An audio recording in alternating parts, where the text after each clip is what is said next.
a whistling kite, many other birds have been looking down.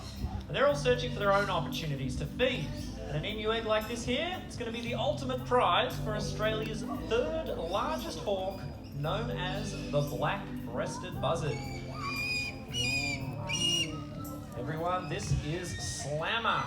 And even with that sharp beak and those impressive looking talons, still needs a bit of help to get inside that egg. And that rock there, it is the perfect tool for the job.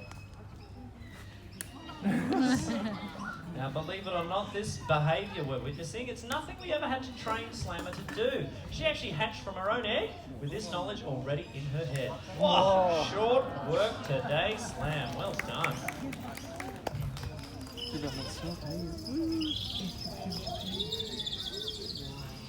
Have you ever had that feeling that you're being watched?